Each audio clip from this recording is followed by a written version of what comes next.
Highway. हमें हमेशा दूसरों की मदद करनी चाहिए, लेकिन हमें यह भी ध्यान रखना चाहिए कि आप जिसकी मदद कर रहे हैं, क्या सच में उसे आपकी मदद की ज़रूरत है या नहीं? या फिर उसकी मदद आपकी मौत। वो दिन जब हम लोग पार्टी से आ रहे थे, हमें उस रात बहुत देर हो गई थी, लेकिन हम इन सब चीज़ों के आदी थे। हम घर लौट रहे थे जब हमने देखा कि आगे रास्ता बंद था। मैंने अजय को अपने दोस्त के पास जाने के लिए कहा, लेकिन उसने मेरी बात नहीं सुनी। उसने शॉर्टकट लेने के लिए कार को जंगल की ओर मोड़ दिया और हम पेड़ और झाड़ियों से आगे बढ़े। जंगल पार करने के बाद हमें एक टूटी हुई बोर्ड के साथ एक राजमार्ग दिखाई दिया। मैं केवल शब्द पढ़ सका। बोर्ड के अंत में लिखा था, बचो। मैंने अजय से कहा, मुझे लगता है कि हाईवे सुरक्षित नहीं है। उस बोर्ड को देखो। अजय मुझसे कहता है, प्रिया, तुम ज्यादा टेंशन ना लो, यहाँ सब कुछ ठीक है।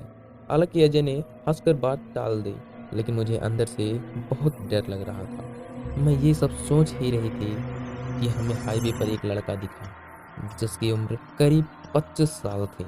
उसके कपड़े बहुत गंदे थे। उसने अपने हाथों से हमें रुकने का इशारा किया। मुझे लगा कि अजय उसके लिए कार रोकेगा, लेकिन उसने नहीं रोकी। मैंने कहा, अजय, तुमने क्या किया? तुमने उस लड़की को नहीं देखा? अजय मुझसे कहता है, अरे प्रिया, तुम्हें नहीं पता, उन्होंने मदद मांगी थी, लेकिन इसके इरादे कुछ और थे। मैं अजय की बात सुनकर काफी हैरान थी कि कोई इतना कठोर कैसे हो सकता है, लेकिन मैंने ऐसा नहीं किया। अजय की बात नहीं मानी और जबरदस्ती उस लड़की की मदद करने के लिए कहा। किसी तरह अजय मान गया और कार को पीछे ले जाकर उसने उस लड़के के पास रोक दी। उस लड़के का नाम नितेश था। उसने हमें बताया कि वह देर रात के शिफ्ट में था और उस रात वह अपनी बाइक से लौट रहा था जब कुछ गुंडों ने उसे सब कुछ छीन लिया। उसने हमसे उसे उसके घर छोड़ने के लिए कहा, जिस पर अजय ने कहा कि हम आपकी मदद करेंगे, हमें आपकी मदद करने में खुशी होगी। न जाने क्यों उस वक्त मुझे लगा कि कुछ भयानक होने वाला है, लेकिन मैंने सोचा कि क्या हो सकता है, आखिर हम तो किसी की मदद ही कर रहे हैं। इन सभी बातों के बारे में सोचते हुए मैंने नीतीश को पीछे की सीट पर बैठने के लिए कहा। अजय को बहुत गुस्सा आ रहा था, जिसके कारण वह बहुत तेज गाड़ी चलाने लगा। अजय ऐसा ही था, वह छोटी छोटी बातों पर जल्दी गुस्सा हो जाता था। थोड़ी देर बाद मुझे महसूस हुआ कि उधर से ठंडी हवा चल रही है। पीछे मैंने कार का एसी चेक किया, लेकिन वह बंद था। यह कैसे संभव हो सकता है? मैंने अजय से कहा। अजय, मुझे लगता है कि इस कार का एसी ठीक से काम नहीं कर रहा है। अजय मुझ पर गुस्सा हो रहा था, इसलिए उसने कोई जवाब नहीं दिया। मैंने पीछे मुड़कर नितेश की तरफ देखा। उससे पूछा, क्या वह ठीक है? तो उसने कहा कि वह ठीक है, लेकिन तभी मैंने उसके हाथों पर एक खौफनाक टैटू देखा, जिसे देखकर मैं बहुत डर गई। मुझे भी लगा कि अजय सही कह रहा था। मैं अजय को यह सब बताने ही वाली थी, तभी अचानक हमारी कार खराब हो गई। अजय कहता है, यह सब तुम्हारी वजह से हो रहा है। मैंने ये सब शुरू किया है। तुम्हें तुरंत जाकर कुछ मदद ढूंढनी चाहिए। अजय ने नीतीश पर अपना गुस्सा निकाला और उसे मदद ढूंढने के लिए अपने साथ चलने को कहा। मुझे यह सब बिल्कुल पसंद नहीं आया। वे दोनों कार से बाहर निकले और मदद के लिए बहुत दूर चले गए। मैं उन दोनों के वापस आने का इंतजार करने लगी। बहुत देर हो चुकी थी, लेकिन वे वापस नहीं आए। कुछ देर बाद मुझे एक आवाज़ सुनाई दी, जैसे कि कार पर कुछ गिरा हो। इससे मैं बहुत डर गई।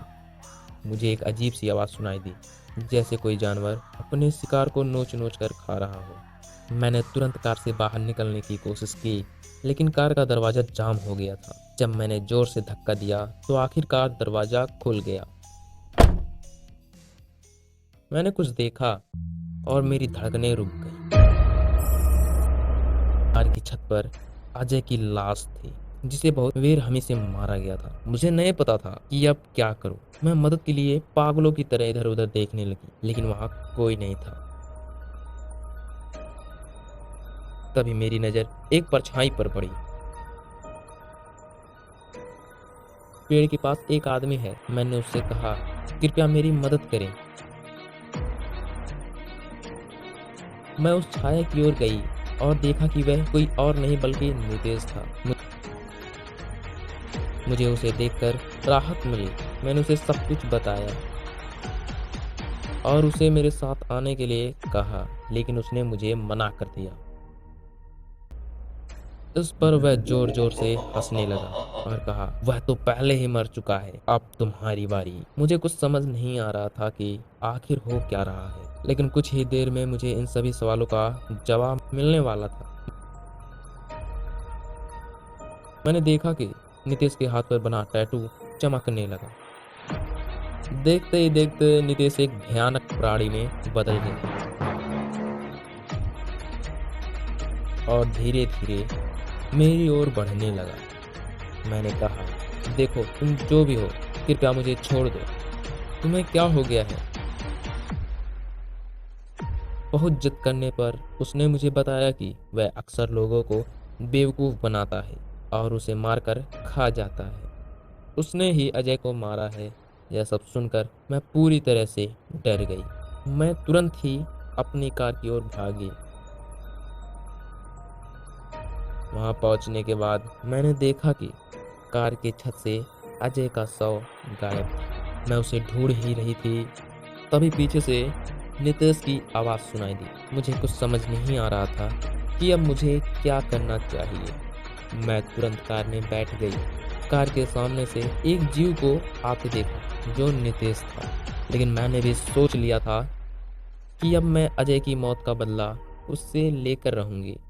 अजय, यह सिर्फ तुम्हारे लिए है। मैं कार में बैठ गई और 2-3 बार कोशिश करने के बाद कार स्टार्ट हो गई और मैं सीधे गाड़ी चलाने लगी। उस जीव के प्रति मुझे पता था कि मैं जो कर रही हूँ उससे मेरी जान को खतरा हो सकता है, लेकिन मैंने ये सोच लिया था कि अब इस जीव को खत्म करके भविष्य में किसी और के साथ ऐसा नहीं होने दूंगी। लेकिन मैं हैरान हो गई क्योंकि कार उसके शरीर के पार चली गई। मैंने कई बार उसे कुचलने की कोशिश की, लेकिन मैं सफल नहीं हो सकी।